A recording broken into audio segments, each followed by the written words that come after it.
Bonjour ladies and gentlemen et nouveaux visiteurs sur la chaîne YouTube.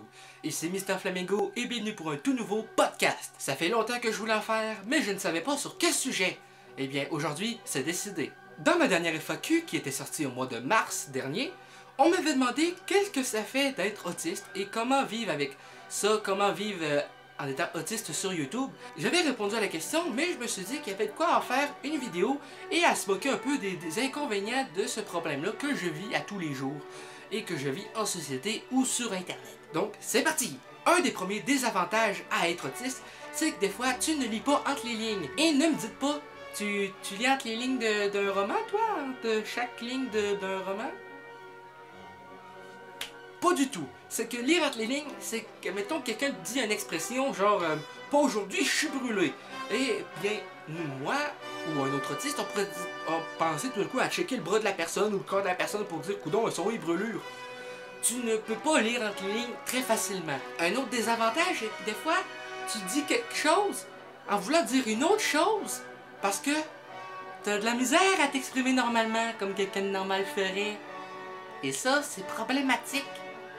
Par exemple, avec mes parents, des fois, je fais pogner la marde sans vouloir parce que je suis bête sans m'en rendre compte. Ça a le don de me fourrer, cette affaire-là.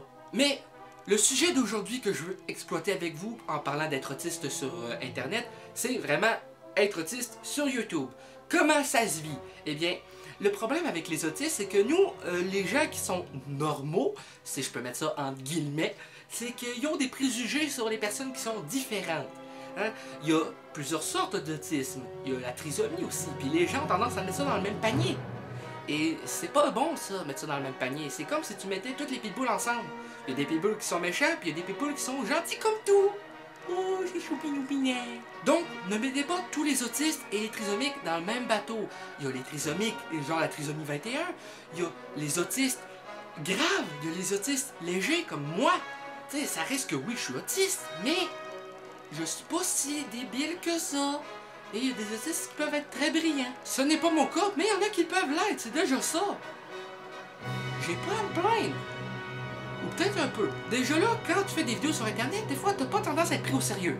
En étant autiste, t'es pas juste pas vraiment pris au sérieux. T'es juste pas pris au sérieux pantoute.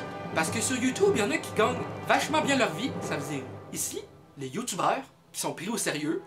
Il y en a d'autres qui sont juste pas trop pris au sérieux. Et à cause des putains de préjugés, les autistes se ramassent juste en dessous. Fait il y a ceux qui vivent de YouTube, ceux qui font des vidéos pis que c'est de la merde, puis il y a les autistes qui essaient de faire du bon contenu du mieux qu'ils peuvent. Donc, quand je travaille pas sur de la fiction, je fais du gaming. Pourquoi? Ben, je suis pas original. Mais c'est pas ça le point.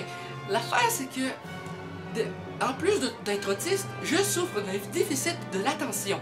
Un TDA. Il y en a qui disent TDAH pour un trouble de déficit de l'attention et hyperactivité, mais dans mon cas, je suis pas sûr que l'hyperactivité, ça soit vraiment ça, parce que, à part me masturber, je suis pas vraiment actif. Hyperactif, je ne pense pas. Mon ami Oli, lui, il est TDAH, moi, je suis juste TDA. Puis quand tu manques de l'attention, puis que tu fais du gaming, puis que t'es autiste, sur YouTube, je peux vous dire que des fois, il y a des moments où que je parle pour rien dire. Quand il y a des coupures au montage, c'est parce que je sors complètement du sujet. À un moment donné, j'ai dû couper un montage de vidéo, ok? Parce que je me suis mis à parler comme quand j'allais voir mon psychologue. Putain. Mais vraiment, mettre les autistes dans le même bateau que les trisomiques, c'est poche. Parce que les trisomiques, ça peut être des cas beaucoup plus graves. Genre, la nouvelle blonde de mon grand-père, mon grand-père, depuis qu'il est veuf, il s'est mis en couple avec une femme. Elle est très gentille, elle a une fille aussi qui est une quarantaine d'années, qui souffre apparemment de trisomie, c'est pas de l'autisme, c'est là à dire de la trisomie. Et elle est super sympathique, je me suis entretenu souvent avec elle, elle est venue à ma fête d'anniversaire pour mes 18 ans. C'est quelqu'un de vraiment charmant, et c'est pas parce que quelqu'un est trisomique ou autiste qu'il est nécessairement con. Mais à cause des préjugés, on se fait souvent mettre dans un bateau de ceux qui sont d'un asile psychiatrique chose. Et ça, c'est pas cool. Mais vraiment pas cool. Parce que, pour me répéter, mais franchement, il y a une grosse différence. Et c'est ça en étant sur YouTube, c'est que déjà que je suis pas pris au sérieux de base, je me suis jamais fait prendre au sérieux de ma vie. En étant sur YouTube, ça n'a pas vraiment aidé. En étant autiste aussi, moi je suis déjà émotif de base. Et c'est sûr qu'être autiste, c'est pas la fin du monde, mais il y en a qui savent qu'ils sont autistes dès qu'ils sont tout petits. Moi, le problème, c'est que je l'ai su, j'avais 17 ans. J'en ai 18 alors que je filme cette vidéo. J'ai 18 ans, puis je me suis fait diagnostiquer ça à l'âge de 17 ans. C'était l'an passé, ça va faire 1 an bientôt que j'ai été diagnostiqué autiste.